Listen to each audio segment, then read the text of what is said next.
Everybody, I'm Megan Castillo. I'm Town Hall's program manager. On behalf of Town Hall Seattle, it's my pleasure to welcome you to tonight's live stream conversation with author and illustrator David Allen Sibley. As we get underway, I would like to acknowledge our institute stands on the unceded traditional territory of the Coast Salish people, particularly the Duwamish. We thank them for our continued use of the natural resources of their ancestral homeland. Thank you all for tuning in tonight. Town Hall is proud to be a community-focused organization, a place where we can share and sustain ideas and creativity, even if that means we can't gather together in person. I'd like to thank David for appearing tonight to help make this possible. Town Hall will continue to produce virtual content this fall, including our podcast In the Moment, which features exclusive guests, and many of our past talks are available in video or podcast form in our digital media library. Town Hall is adding new events and podcasts every day. Upcoming programs include a live recording for the Deep End Friends podcast on the subject of Black healing, Senator Chris Murphy about America and our relationship with gun violence, Jonathan Berman about why some parents choose not to vaccinate their kids, and more. Town Hall and the nonprofit community at large has been put under significant strain due to event cancellations and the ever-changing landscape. We hope you will consider extending your generosity to help support us during this difficult time by making a donation and becoming a member. Click on the donate button at the bottom of your screen, or you can make a donation online, or you could text Town Hall to 44321 to give. Our partner booksellers have also been hit by the negative effects of the COVID outbreak as well. And they could use your support. We encourage you to support local independent bookstores by purchasing a copy of the books being presented tonight. Use the link on this live stream page to purchase through Elliott Bay Books. For viewers who want to watch this broadcast with closed captioning, we recommend viewing the stream via our YouTube page linked here in the chat. To enable real-time closed captioning, click the CC button in the bottom right corner of the video player. The video will be available for rewatching immediately following tonight's broadcast. Tonight's presentation will be about 30 to 45 minutes, followed by Q&A. We will select questions from those submitted in the Ask a Question field at the bottom center of your screen. You can also vote on which questions will be addressed by clicking the arrow next to the question to upvote it. We cannot guarantee we will be able to address every question, but we'll try to get to as many as possible. Please keep your questions concise and in the form of a question. Town Hall's work is made possible through your support and the support of our sponsors. Our Arnold Matulski Science Series is supported by Microsoft, KUOW, Wyncote Foundation Northwest, and the taxpayers of Washington. Finally, Town Hall is a member-supported organization, so I'd like to thank all our members watching tonight. David Allen Sibley is the author and illustrator of the Sibley Guides and other books and apps about birds and nature. He has been an avid birdwatcher for most of his life and has engaged with drawing and painting as a way of exploring nature. The son of a Yale ornithologist, he has come to know every North American bird by its shade, its tilt, its habitat, its plumages. His first bird guide was released in 2000 with the Sibley Field Guide to Birds, a New York Times bestseller. Sibley cemented himself as the heir to a long line of artist-naturalist hybrids that leads back to John James Audubon. He's the author of The Birds of Cape May, The Sibley Guide to Birds' Life and Behavior, The Sibley Field Guide to Birds of Eastern North America, The Sibley Field Guide to Birds of Western North America, Hawks in Flight, and Sibley's Birding Basics. Altogether, they have sold over 1.75 million copies. Sibley's book, What It's Like to Be a Bird, From Flying to Nesting, Eating to Singing, What Birds Are Doing and Why, is the subject of tonight's talk. Please join me in welcoming David Allen Sibley. Hello. Hi, thank you. It's great to be with you, and it's a pleasure to be a part of Town Hall.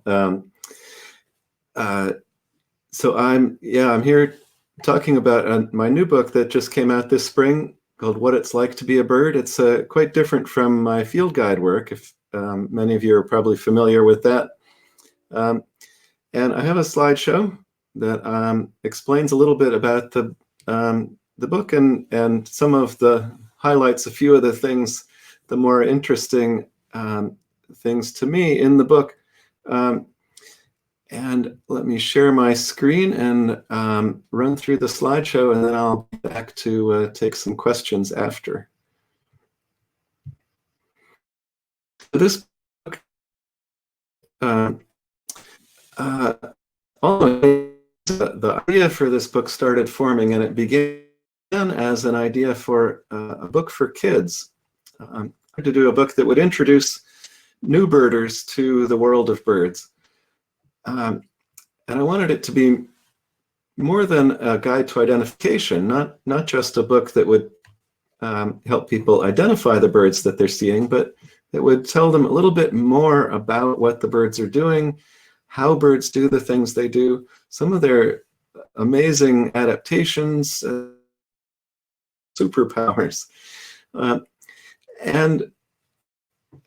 So it gradually evolved an idea for a book about familiar birds for kids. It turned into a book about the amazing things about birds. It's kind of my own sampling. 300 or 400 for a long time to answer the questions about. And as I did the research questions, I started to discover so many interesting things that I didn't know after 50 years of studying birds, and continued to evolve in that direction to be a science book. I hope still appealing to any age. This is one of the illustrations from the book. So each species lists many of the most familiar and widespread species in North America. So this western kingbird attacking a red-tailed hawk is one of the featured species in the book. And I wanted to show all these species life size and on an 8.5 by 11 page, it was a challenge to figure out how to illustrate a scene like this with the bird's life size. So it was a lot of fun trying to put all that together. And also fun to kind of think back to my 10-year-olds and imagine what I enjoyed looking at in bird books when I was that age. And so I tried to pack a lot of action and drama and color and all that into these illustrations. And also I wanted to show each at its best. So even a bird like a double-crested cormorant that is on anyone's list of most beautiful birds, but a cormorant is really stunning. Its breeding plumage, the bright turquoise blue-green eye and little blue dots around the eye. So I wanted the illustrations to really show off the beauty of the bird. And also capturing the birds in action, each bird doing its own thing. This chimney swift, and in Seattle you have a very similar species called Vox's swift. These are birds that live in the air. And one of the things that I was struck by as I researched all the questions that I covered in the book was how much we don't know about birds. And even this chimney swift, it's a familiar bird to millions of people in the East.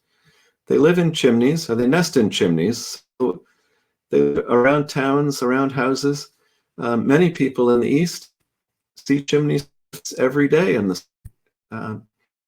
and mostly we see them early in the day and late in the day. They spend the middle part of out in the sky foraging, finding insects and spiders, little baby spiders on their gossamer threads floating up in the sky. Apparently spiders are fairly common at 5,000 feet up. So, but the chimney swifts leave their chimney in the morning and go spend the day flying around looking for food. That much is obvious, but nobody knows exactly where they go, how high, how far. What do they actually do all day? And similarly on migration, which for their wintering grounds in the Amazon basin of South America, they might spend the entire fall and winter in the air. They might fly, leave the chimney, and just fly continually 24 hours a day until they're in South America, and then fly through the winter there. Some other species of swifts, slightly larger species, have been documented doing that recently with some tracking devices that monitor their activity. It's been confirmed that several species of swifts spend the entire winter in the air without landing. Up to 8 months, they're in the air. And it's possible that chimney swifts do the same thing. But again, and this is about millions and millions every day during the summer. And such basic things are still unknown. So I tried to highlight those kinds of things in the book, and I'll mention one or more in this talk. But I came up with some fun questions. One and illustrated the book with a lot of sketchbook style illustrations, just pencil drawings. So this is answering the question, is a roadrunner really faster than a coyote? Which is maybe more of a question for my generation. I don't know if kids nowadays watch the Roadrunner cartoon, but the answer is that no, a coyote is much faster than a roadrunner, even without any rocket boosters. Other competitors to this race. So Usain Bolt is about as fast as a roadrunner. And some of the amazing, just kind of mind-blowing things that I learned along the way, this was one of the first things I stumbled onto as I was starting my research. This is a killdeer. It's a common, familiar bird across the US. And they nest on the ground. Their eggs are very cryptically colored, speckled in gray and black. So they blend in with the gravel substrate that the killdeer likes to nest on.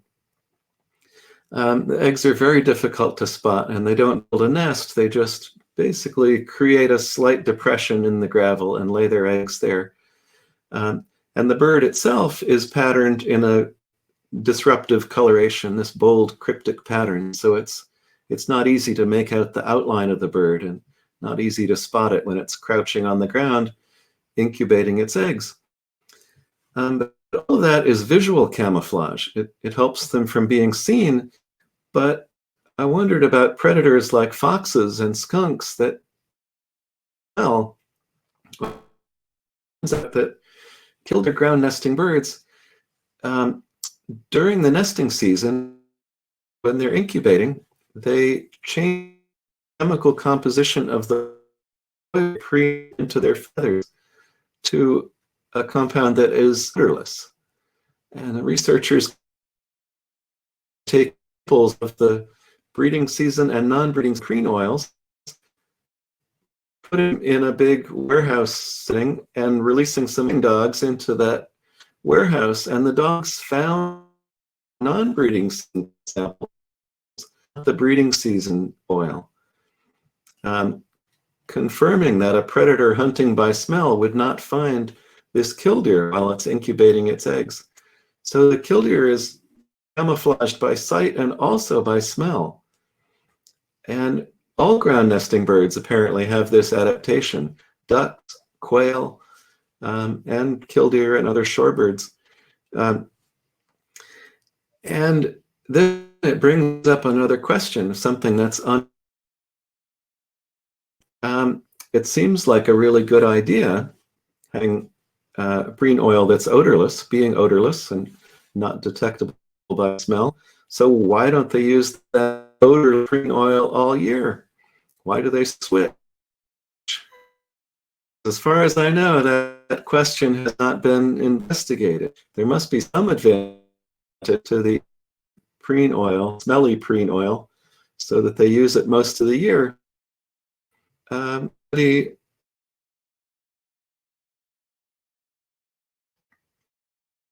to spend a few minutes just talking about this species, using this belted kingfisher as an example to explore some of the amazing adaptations that they have for their life. So this is the belted kingfisher is a familiar bird around water, sheltered bays, ponds, anywhere that there's clear water and small fish. It has to be sheltered enough so that the surface of the water will be into the water. And they hunt by hovering. They hover over the water, looking down into the water. They spot a fish, and then they dive headfirst into the water to catch the fish. So you often see a kingfisher 20, 30 feet above the water. And if you have a chance to watch very carefully, especially if you can aim a telescope or binoculars at that kingfisher and really study it while it's hovering, you'll see that while it's flapping, it's fanning its tail, it's kind of flailing around, its body bouncing around on the air currents. Through all of that, its head stays absolutely motionless. It's holding its head fixed at a point in space at all while it's hovering. And that, it's just mind-boggling how they can do that. But I'm going to walk through a few of the adaptations that make that possible. And so first of all, they're flying. That's a big thing all by itself. Flying takes a lot of energy, so they have to be breathing efficiently oxygen to keep exerting themselves while they're flapping to hold position. They have to be sensing air current, have a really delicate sense of how the air is moving around them to be able to adjust to it. They have to have a good sense of balance to know how their body is moving in the air, and also to know that they're keeping their head still. Vision plays a big role in this. And then finally, just the physical ability to make adjustment, to keep their head still, to be able to hold their head still, reaches the head. Beginning with flight depends on feathers. Feathers and flights define birds, and feathers began a long, long time ago in dinosaurs. This is a dinosaur, Ankylosaurus, which lived 60 million years ago. And it had feathers like lots of other dinosaurs at the time. There were primitive feathers, and I'll explain that in just a moment. But this dinosaur was smaller than a chick.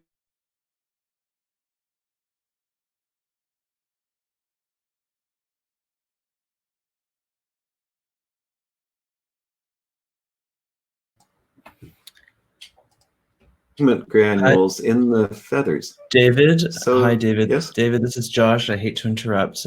We are having some audio issues with you at this time, unfortunately. Oh, I'm wondering if you could actually send me your slideshow. I have a feeling it might have to do with your screen sharing, and we can see if I share my screen, maybe that'll help.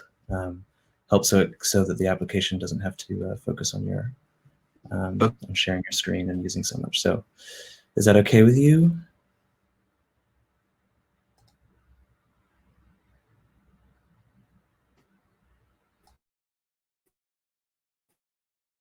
how long is that?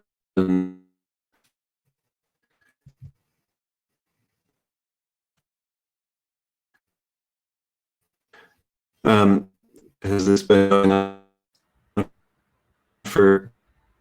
You're cutting in and out for me now, David. David, we're going to give you a call on your phone. So if you could just have that at your side, we'll give you a ring now.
Sorry about this, everybody. We're on the phone with David now, and we're getting a slideshow, and hopefully we'll be up and running soon with much more improved audio. Again, sorry about this, and thank you for your patience.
All right, everyone, we're almost there.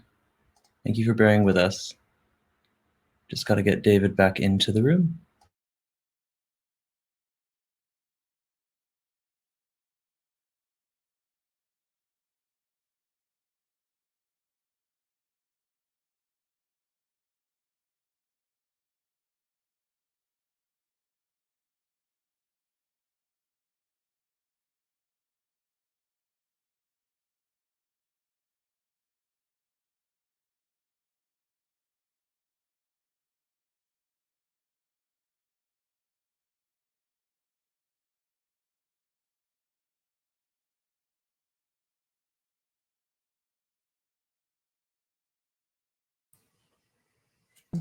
David, are you there?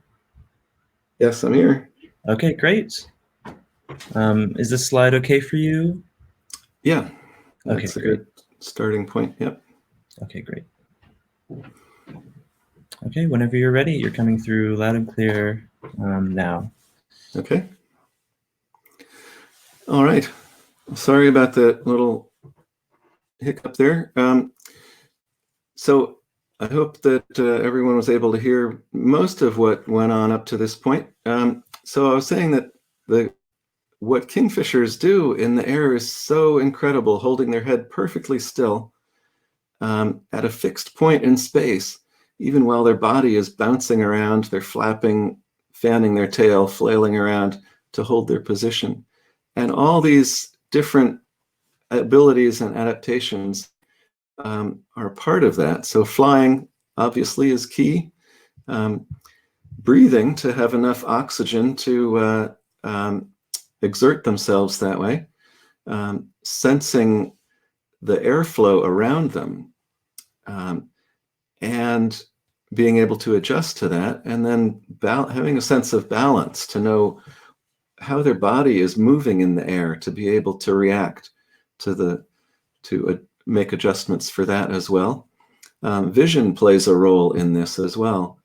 And finally, just the physical ability to make the adjustments, to absorb all the motion of the body so that their head stays perfectly still. Next slide. So feathers really define birds. It's one of the defining features of birds, and feathers began in dinosaurs. This is a dinosaur called Ankylosaurus from 160 million years ago, and it had feathers like lots of other dinosaurs around that time. And there were quite a few birds also around this time. About 100 million years after this, there was a catastrophic event. An asteroid struck the Earth around what is now the Yucatan Peninsula. And that asteroid impact was so devastating, it's thought that it wiped out about 75% of all the species on Earth. Not a single dinosaur survived that impact. So all the dinosaurs were wiped out at that time. And it's thought that only 3 species of birds survived.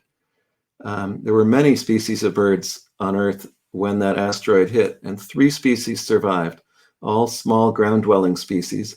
One gave rise to all of the modern ostrich, emu, kiwi group, tinamous. Another gave rise to the waterfowl and chickens group of birds that we see today. And another species gave rise to everything else.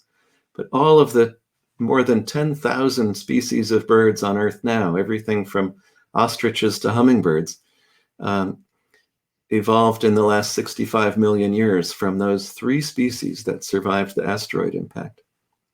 Next slide. So the evolution of feathers is thought to have followed this progression, beginning as hollow bristles on the far left. So the sort of precursor of the feather was just a hollow bristle. And these showed up in dinosaurs. And they could have been for insulation and also for coloration. A little bit of pigment in that bristle, and it would have either been camouflage or a colorful display signal. The next stage is the fibers that make up the bristle separate to form a fuzz or down. And in the next stage, a branching pattern develops with a central shaft and side branches or barbs. And this is the typical feather arrangement. This is what Ankylosaurus had, this kind of feather. This was a loose, floppy sort of feather. The barbs didn't stick together. It's similar to a modern ostrich plume. The next stage is that each of those side branches develops its own branches, which are tiny little hooks, that the barbules that connect the barbs together and hold the barbs in position relative to each other, so that the feather forms a more solid surface, a more solid plane. And that is what really makes the feather, it opens up a lot of other possibilities for the feather. Makes the feather more waterproof, makes flight possible. And the last stage of the evolution of feathers on the far right is the specialization of feathers. Feathers on an individual bird are incredibly specialized. Every feather is a little bit different. And this feather that I've drawn is one of the large flight feathers from the outer part of the wing. They're amazingly adapted, asymmetrical, with a narrower leading edge. The barbs on the leading edge come out at a slightly different angle than the barbs on the trailing edge. The tip of the feather is narrower than the body of the feather. And the shaft, the research is still discovering new things about feathers, just the microengineering of the feather. And one thing that was discovered fairly recently is that the shape of the shaft of this feather changes along its length. It gets narrower as you go towards the tip, but the shape, the cross-sectional shape of that shaft changes, which gives the feather different properties of flexibility and stiffness. It bends more easily, and it bends in certain directions at different points along its length because of the shape of the shaft. Next slide. So this was another surprising thing that I learned as I did the research for this book, that it's not the oil that the birds preen onto their feathers that makes them waterproof. I had always assumed that the oil was a big part of the waterproofing, but it's actually the structure of the feather. This shows a cross-section of a few barbs of the feather. The barbs are oval, an upright oval shape, so that they suspend a drop of water.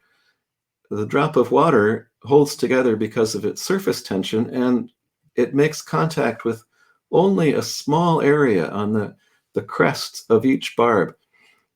And so that means that gravity easily pulls that drop of water off of the feather. The feather doesn't get stuck, or the water doesn't get stuck to the feather because it's just barely making contact. But that's because of the structure of the feather, the arrangement of the barbs, and the spacing of the barbs. And the preen oil probably helps a little bit with water repellency, but is mostly for feather conditioning. Next slide. So another thing that makes flight possible, a lot of adaptations of birds are devoted to making the body compact and centralized, so that all of the mass of the bird is suspended in a small, compact body below the wings. In this sketch, you can see how the wings are almost entirely feathers. The tail is entirely feathers. And the head and neck is small and slender. And this is one reason that birds don't have teeth. Teeth would be too heavy. They don't want that weight suspended out there at the front of their body. It would make it difficult to balance in flight. So they've done away with teeth and instead have a very lightweight bill that they use to manipulate food. And the job of chewing is done inside the body, in the stomach. They swallow gravel and grit to kind of take over the chewing action that teeth would do. So they swallow their food whole, and inside the stomach muscles compress it, squeeze it, grind it along with that gravel. And that's where the chewing happens. But all that is happening in the center of the body. So even after a bird has had a big meal, all that extra food is still balanced underneath the wings, and flight is still possible. Next slide. So the kingfisher is flying. It has to be able to sense next slide. Sorry, I forgot which topic's coming next. It has to be able to breathe. It has to get oxygen out of the air to support all that exertion, all that flapping. And the lungs of birds are completely different from ours. Next slide. So this is a schematic diagram, basically, of a bird's lungs respiratory system. The lungs are the purple rectangle in the middle. So our lungs expand when we breathe in. We breathe in, our lungs expand and fill with air, and our blood takes oxygen out of that air in our lungs and gradually depletes the oxygen that's in our lungs. We breathe out and breathe in fresh air to get a fresh supply of oxygen. But we have a lag where we're out of breath. When we run out of oxygen in our lungs, we have to get fresh air. In birds, the lungs don't expand and contract. The lungs are fixed, and air flows through them the same way coolant flows through a car radiator. And in a bird's lungs, air is flowing through in one direction from back to front all the time on inhale and exhale. And it's fresh air. So they're getting a fresh supply, a continuous supply of oxygen through their lungs on inhale and exhale.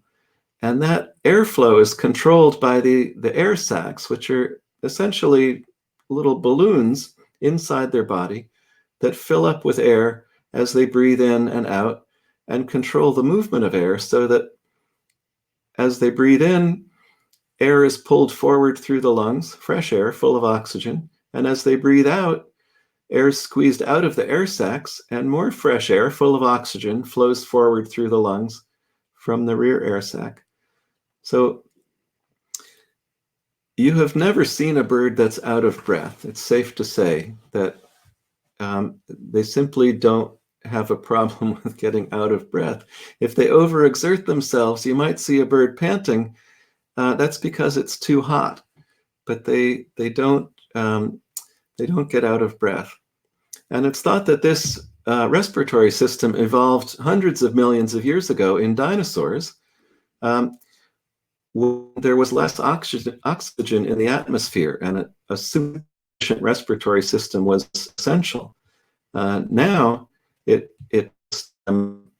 birds reap the benefits of this super efficient respiratory system and do all kinds of things that we would not be able to do.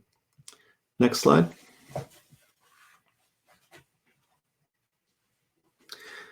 So the kingfisher is flying, flapping, breathing. Next slide. It has to be able to sense the movement of air around it.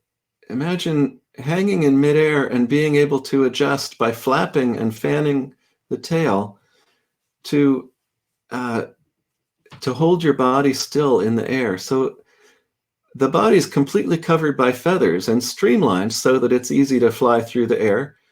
But they have to be able to sense air pressure, to sense the movement of air. And they do this by little tiny modified feathers called phyloplumes that grow at the base of every feather on the bird's body. And those phyloplumes are connected to nerve endings in the skin. And essentially, they act as a sense of touch, allowing the bird to tell when there's turbulence or high pressure or low pressure, when feathers are being pressed in or pulled out. And they use that information to adjust as they're flapping, to know where the air is moving and where they need to make adjustments in their flapping and tail fanning. Next slide. So they also have to have a sense of balance, of knowing how their body is moving, up or down, left, right. And it turns out, I mean, birds do amazing things in terms of balance. This black-headed grosbeak is perched on a slender twig, spinning its head around. And birds do this kind of thing all the time. They'll stand on one leg on a slender twig that's swaying in the wind, balancing. It turns out that you might have heard that birds have a system of tendons that clamps onto a twig while they sleep so they don't fall off. But it turns out that's not true. They simply balance while they sleep. And they balance, next slide. They have a balance sensor in their inner ear like we do. And next slide.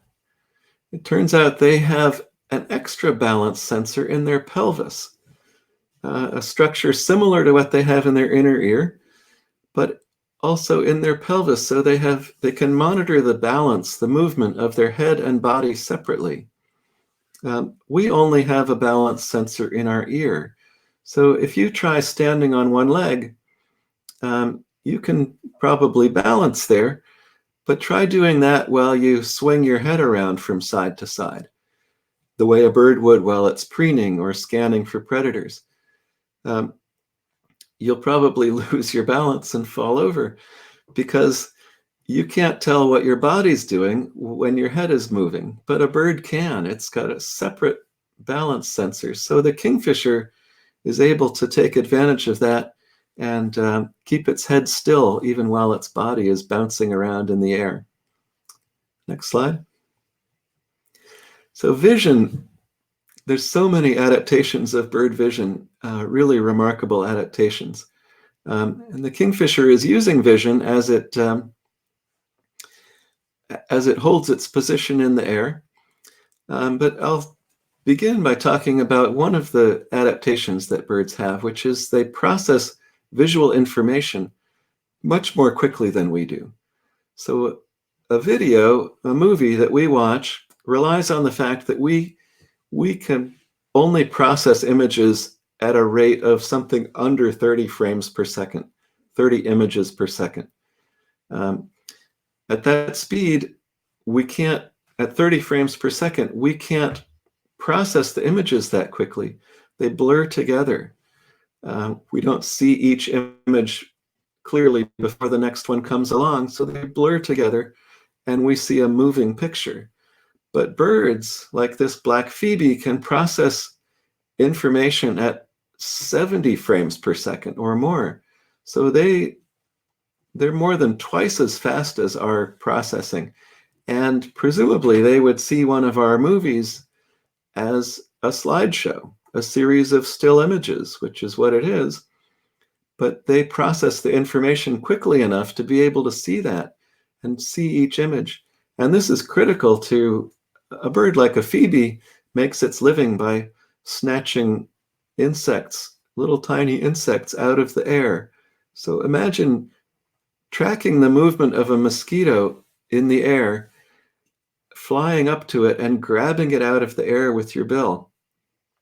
Or for us, the equivalent would be grabbing it with a pair of tweezers. It's incredible. One of the things that makes it possible is that they're tracking the movements much more precisely than we could. And this ability is also critical to birds like hummingbirds that fly so quickly around flower gardens, dodging and weaving at high speed between plants, between twigs, chasing each other. They're able to do that because they're so much quicker at processing the information. Next slide. So birds have eyes placed on the side of their head. Unlike us, we have eyes on the front of our head, and both of our eyes focus on the same spot. Birds have eyes on the side of their head, and this snipe can see 360 degrees around. It can see the entire sweep of its surroundings, the entire horizon without moving its head. And it sees 180 degrees above it, the entire sky and the entire horizon, all the time without moving. And where we see detail in one pinpoint, both eyes focus on the same spot, and we see one point of detail, one little spot. The snipe is seeing detail in a narrow band along the horizon. So it's seeing its entire surroundings in its peripheral vision, and some detail along most of the horizon all the time. And this, for a snipe, is critical because they rely on camouflage, on their cryptic coloration for protection. So when a predator shows up, the snipe's first reaction is to crouch and freeze and hold perfectly still and hope that they're not seen. And even when they do that, they can freeze in position and without moving still monitor everything that's going on around them. One of the trade-offs is that they actually can't see the tip of their bill. And they don't hunt by sight. They hunt by smell, by taste, by feel. They're sticking their bill into the mud and sensing what's down there, but not seeing it. And at the same time, they're watching their surroundings and monitoring everything that's happening around them. Next slide. Now, bald eagle has very different visual system, and it's a bird that hunts by sight, so it needs to have more focused vision. And the kingfisher probably has something similar to this, but the eagle sees 4 spots of detail all the time. Two spots of detail in each eye, so we only have 1 spot of detail, and both eyes focus on the same spot. The eagle has 2 spots of detail in each eye, and the 2 eyes are pointed in different directions. So an eagle is taking in 4 points of detail all the time, and one of those points is a little more detailed than the other in each eye. And also, an eagle can see almost 360 degrees around it, almost its entire surroundings in its peripheral vision. But they don't see very well straight ahead of them. Their eyes don't overlap very much. So they use their straight ahead vision mostly just for depth perception, sort of judging the distance to a perch, but they don't see a lot of detail as they're approaching that perch. They only judge the distance to it. And what this means is that when an eagle wants to study you in detail, when it really wants to focus its full attention on you, it will turn its head to the side and look at you the way this eagle on the left is looking, turning its head to study you with one eye. That is focusing its most detailed vision on the object of interest. And this is actually what robins are doing when they're hopping around on the lawn, and it seems like they're listening for worms. They tilt their head, and it seems like they're listening. They're actually looking. They're turning their head to focus that one point of detail onto the ground to watch for worm activity. Next slide. And another adaptation of birds is that they use their vision to fix on their surroundings. So this pigeon is walking and bobbing its head. We say pigeons bob their heads when they walk, but what they're actually doing is holding their head absolutely still in space as their body moves forward with each step. So they're using locking their head in that position and keeping their head fixed, their eye fixed, so that their surroundings stay exactly the same as they step forward.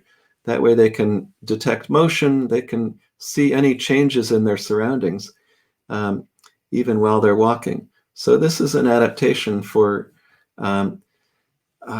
keeping a good view of their surroundings while they're walking, but it means that they're not really bobbing their head. They're kind of keeping their head still, and as they take another step, the head snaps forward and fixes at a new position. Researchers found that when they put pigeons on a treadmill so that the surroundings don't change, pigeons walk without bobbing their heads.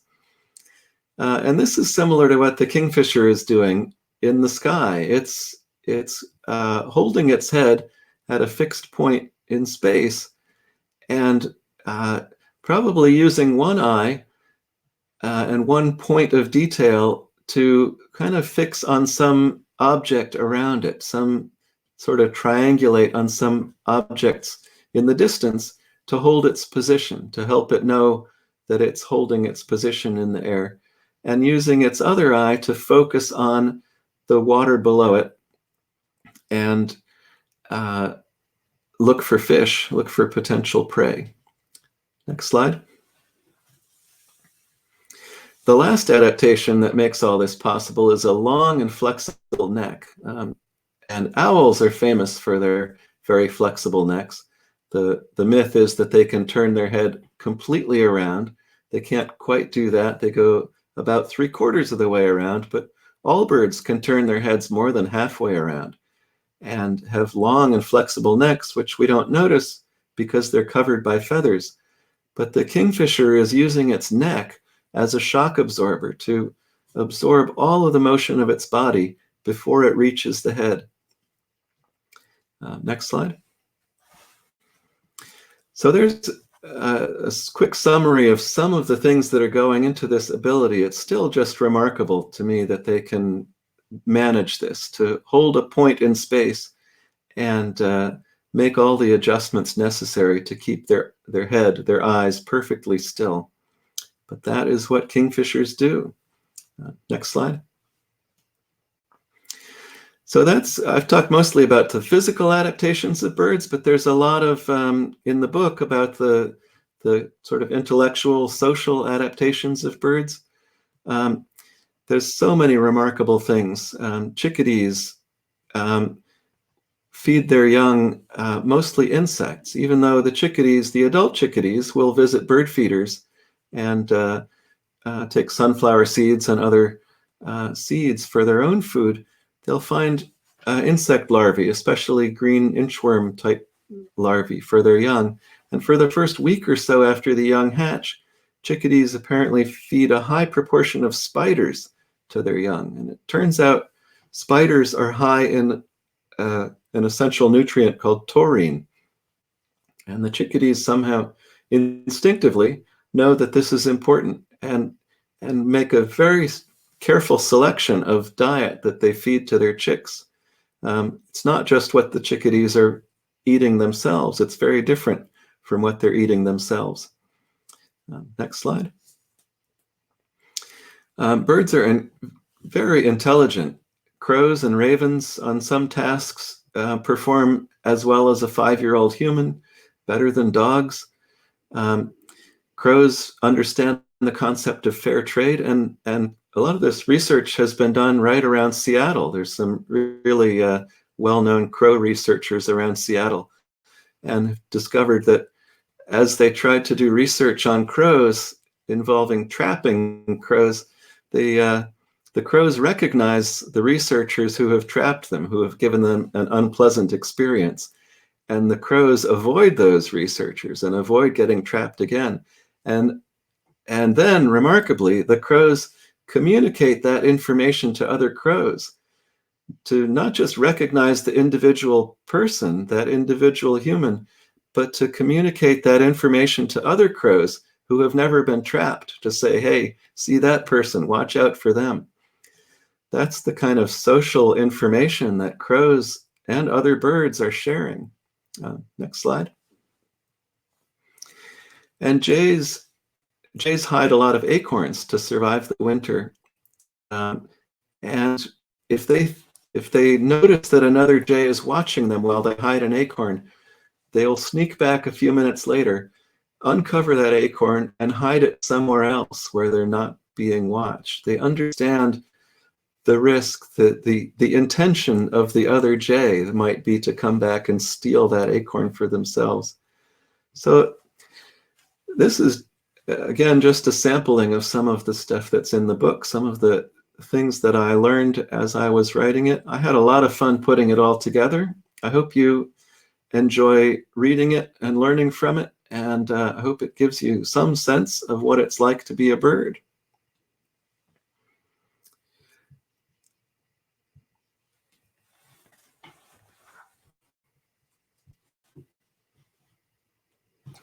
Okay, David, I'm just going to bring in Megan and we'll get to Q&A. Okay.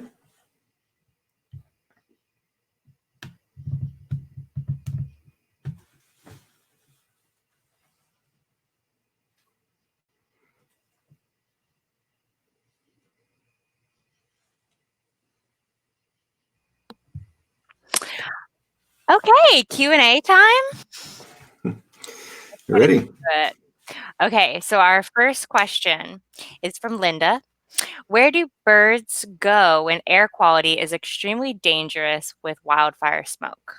That is a very good question. I've never actually thought about that. If they're nesting, if they're tied to that area, they probably won't abandon their nest.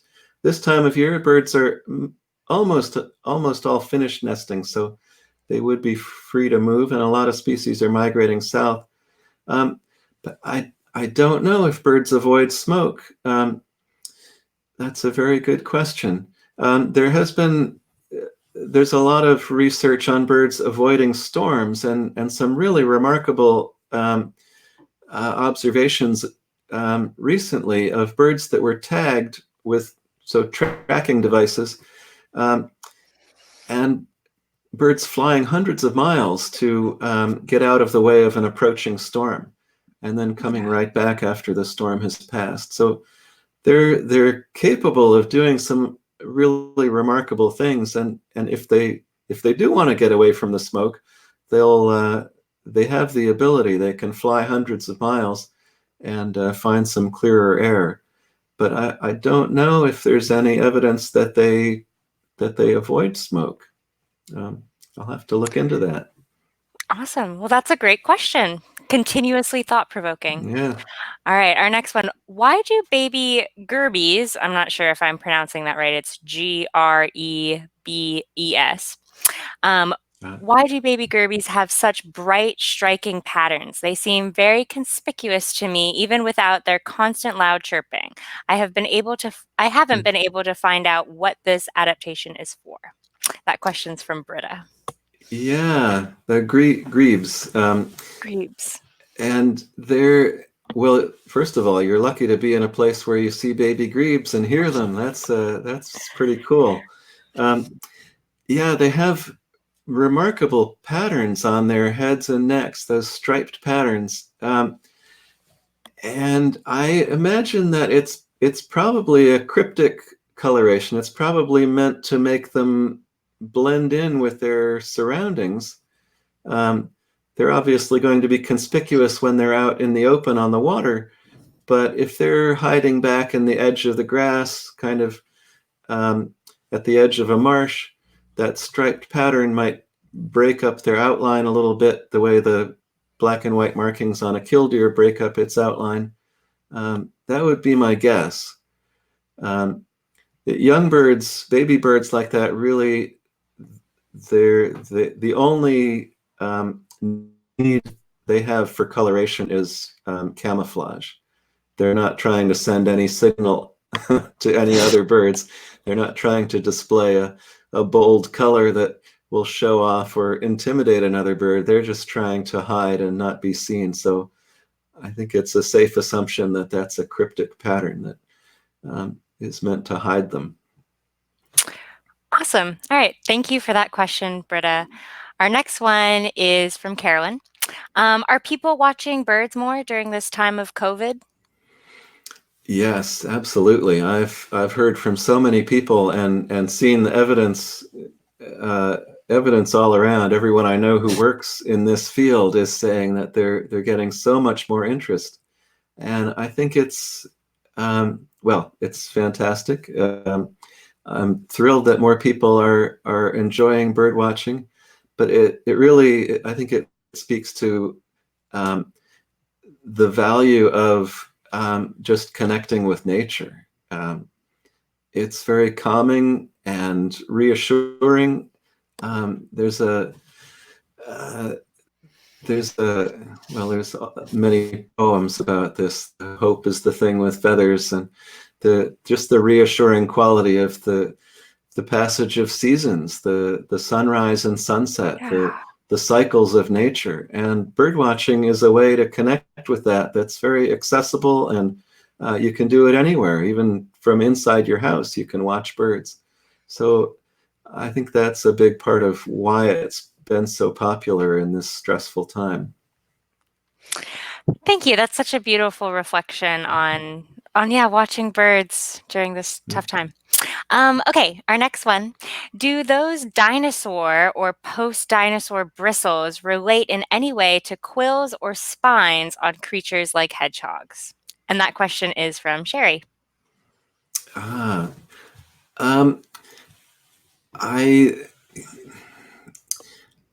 think not. I think there's, mammals and birds are very, very different. They diverged very, very long ago.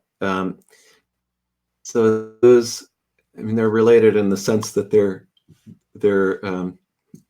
these growths on the skin, but there was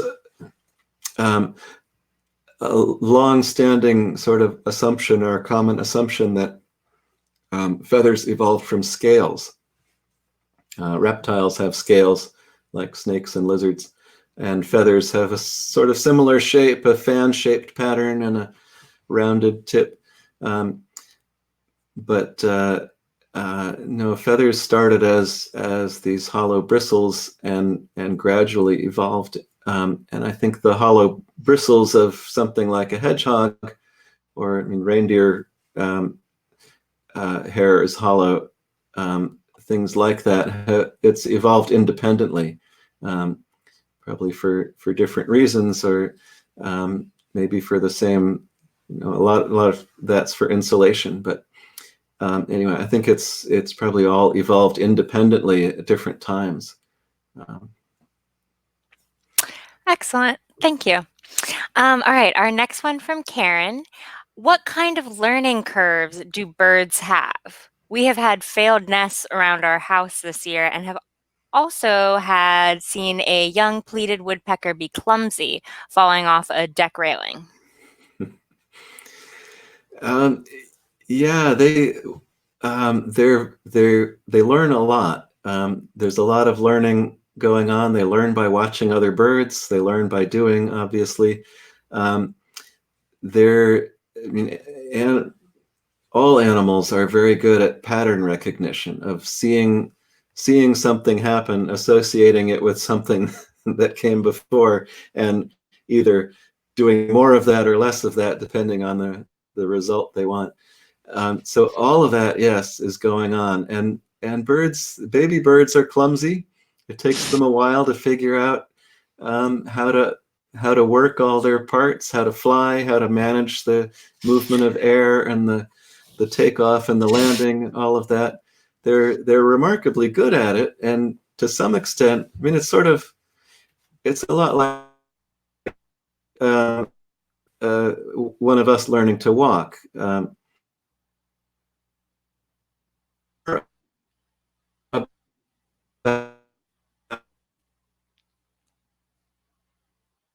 Really learn.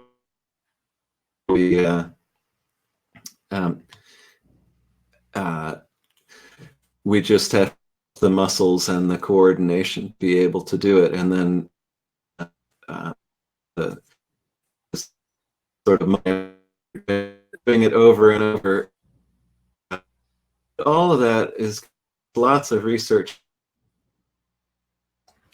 David, this is Josh again. You're cutting in and out. Yeah. Would you mind just refreshing your page just to see if that might help? Sorry about this. Yeah.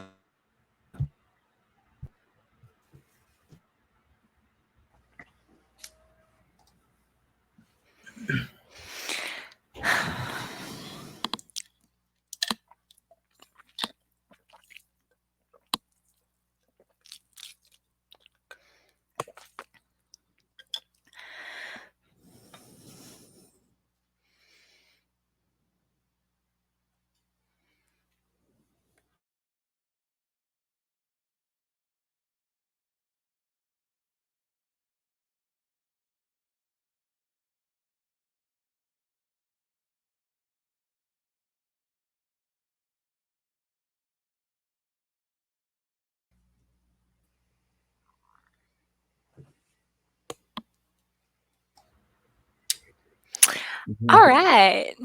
Sorry about that. I keep having some connection issues. Should we go to the next question? Do you remember what you were your train of thought? Or Well, I don't know where you lost me. Uh,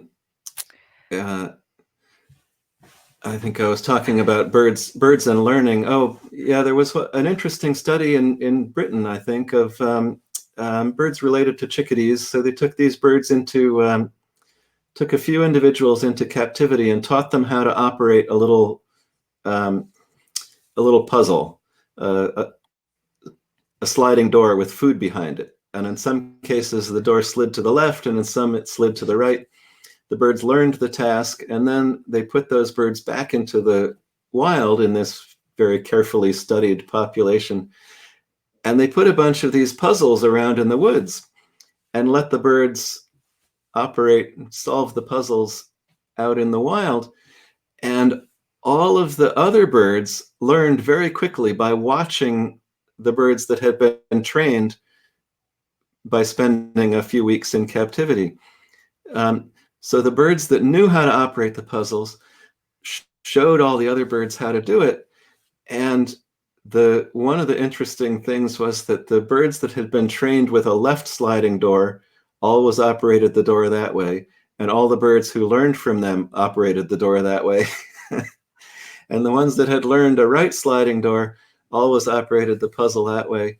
And everyone who learned from them also slid to the right. So that was a really great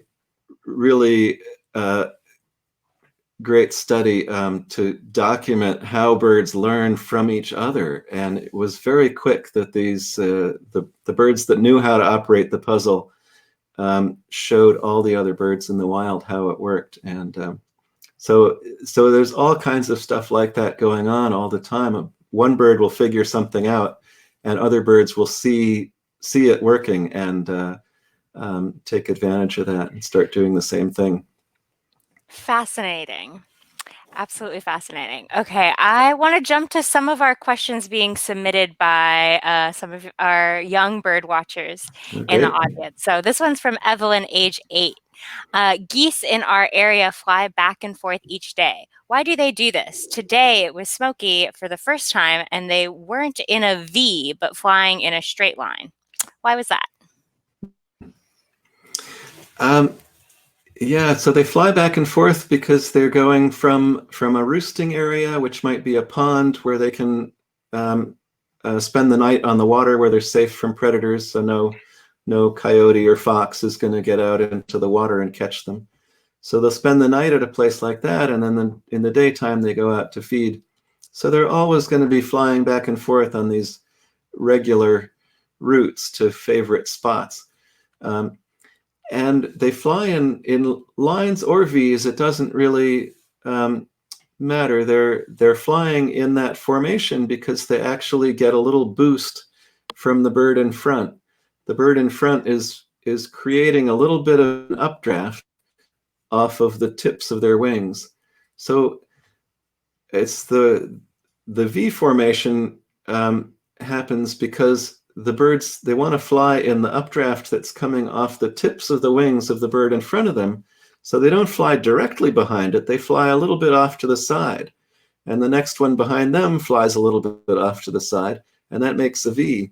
So usually, even when you see them flying in a line, it's still at an angle. It's usually not a direct straight line. It's usually at a slight angle, with each bird kind of off a little bit to the side of the one in front of them, because they're taking advantage of that updraft off the wingtips. Wow, that's so interesting. I always thought the V was much more intentional than you're explaining here. So yeah, well, it also speaks to how sensitive they are to airflow, that they can sense that little updraft that's being created by the movement of the bird in front of them. And they even coordinate their wing beats so that their wing, right. the tip of their wing follows the same path through the air as the bird in front of them to take maximum advantage of that updraft. Wow, so smart. Yeah.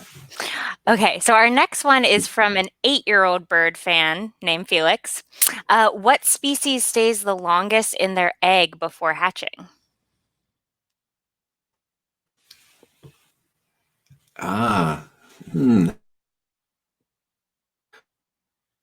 Don't actually know the answer to that, but it's so there are there's some birds like ducks, geese, those hatch fully feathered, able to walk, swim. They're more fully, takes longer, so they're in the eggs longer. Birds like robins, other songbirds, they hatch. When they hatch, they're naked. They don't have feathers. Their eyes are closed. They still have a lot of growth and development that happens after they hatch. And they might only 11 or 12 days. Very quick. So for a bird like a goose, I think it's about 4 weeks in the egg. For a songbird like a robin, maybe 12 days. And I bet there's some that take more like 5 or 6 weeks, but I don't actually know that. That's a good question. I'll have to look that up. But it would be one of these